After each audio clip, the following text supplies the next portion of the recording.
एक छोटी सी पहाड़ी के टॉप पर लेंचो का सिंपल सा घर था, जहां से पूरी वैली और उसके फील्ड्स क्लियरली दिखते थे।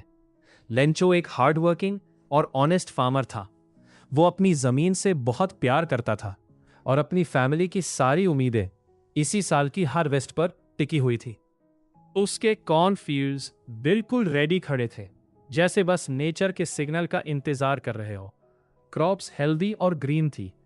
अब सिर्फ एक अच्छी रेनफॉल की जरूरत थी। लेंचो बार बार आसमान की तरफ देख रहा था, क्लाउड्स का वेट करते हुए, क्योंकि उसे पता था कि यह बारिश बहुत जरूरी है। कुछ ही देर बाद आसमान में डार्क क्लाउड्स गैदर होने लगे और हल्की हल्की बूंदें गिरना शुरू हो गई। लेंचो के चेहरे पर खुशी आ गई।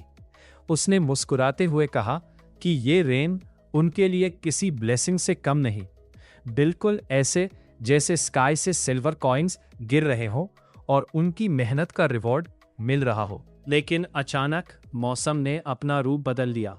जेंटल और पीसफुल रेन एक डेंजरस हेलस्टॉर्म में कन्वर्ट हो गई। बड़े बड़े हेलस्टोन्स आसमान से बहुत तेजी से गिरने लगे। हवा भी जोर जोर से चलने लगी। हर तरफ सिर्फ तबाही का सीन था और लेंचो हेल्पलेस होकर अपनी क्रॉप्स को डिस्ट्रॉय होता देख रहा था। सिर्फ 1 घंटे के अंदर पूरा फील्ड बर्बाद हो चुका था।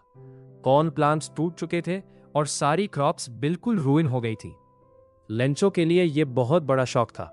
उसकी सारी मेहनत, उसके सपने और उसकी फैमिली की उम्मीदें एक ही स्टॉर्म में खत्म होती हुई नजर आ रही थी। लेकिन इतनी बड़ी ट्रेजेडी के बाद भी लेंचो ने अपनी होप लूज नहीं की। उसका फेथ गॉड पर बहुत स्ट्रांग था।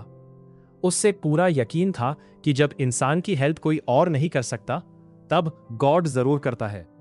इसी विश्वास ने उससे हिम्मत दी और उसने सोल्यूशन के बारे में सोचना स्टार्ट किया। उस रात लेंचो चुपचाप टेबल पर बैठा और एक लेटर लिखना स्टार्ट किया। उसने पूरे कॉन्फिडेंस के साथ गॉड को एड्रेस किया। लेटर में उसने 100 पेसोस मांगे ताकि वो दोबारा सीड्स खरीद सके। अगली सुबह लेंचो बिना किसी डाउट के पोस्ट ऑफिस गया और अपना लेटर भेज दिया। एनवेलोप पर क्लियरली लिखा था, टू गॉड। जब पोस्टमास्टर ने ये अनयूजुअल एड्रेस देखा तो वो सरप्राइज रह गया। पहले तो उससे हंसी आई, लेकिन फिर उसने सोचा कि इतना स्ट्रॉन्ग फेथ किसी आम इंसान में बहुत रेयर होता है। जब पोस्टमास्टर ने लेटर पढ़ा तो वो लेंचो के ट्रस्ट और फेथ से डीपली इंप्रेस हुआ। उसने डिसाइड किया कि लेंचो का बिलीफ टूटना नहीं चाहिए। इसलिए उसने सीक्रेटली अपने ऑफिस स्टाफ और कुछ फ्रेंड्स के साथ मनी कलेक्ट करना स्टार्ट किया, ताकि लेंचो को लगे कि गॉड ने सच में उसकी हेल्प की है। सब लोगों ने अपनी तरफ से कंट्रीब्यूशन दिया, लेकिन पूरी अमाउंट कलेक्ट नहीं हो पाई। 100 पेसोस के बदले सिर्फ 70 पेसोस ही जमा हो सके।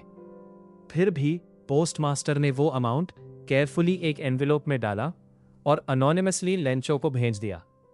उससे उम्मीद थी कि ये हेल्प लेंचो के फेथ को और स्ट्रॉन्ग करेगी। जब लेंचो ने एनवेलोप खोला, वो बिल्कुल सरप्राइज नहीं हुआ। उसे पूरा यकीन था कि गॉड उसकी हेल्प करेगा, लेकिन 70 पेसोस देखकर वो कंफ्यूज और थोड़ा गुस्सा हो गया, क्योंकि उसे लगा गॉड कभी गलती नहीं कर सकता। उसने तुरंत दूसरा लेटर लिखा। इस बार उसने गॉड से रिक्वेस्ट की कि रिमेनिंग मनी डायरेक्टली भेजना, पोस्ट ऑफिस के थ्रू बिल्कुल नहीं। उससे पूरा शक था कि पोस्ट ऑफिस एम्प्लॉयज ने उसके पैसे चुरा लिए होंगे। यही स्टोरी एक आयरॉनिक ट्विस्ट लेती है और हमें ब्लाइंड फेथ का डीपर मीनिंग समझाती है। फेथ बहुत पावरफुल होता है, लेकिन जब फेथ के साथ अंडरस्टैंडिंग ना हो तो मिसअंडरस्टैंडिंग और आयरनी क्रिएट हो सकती है।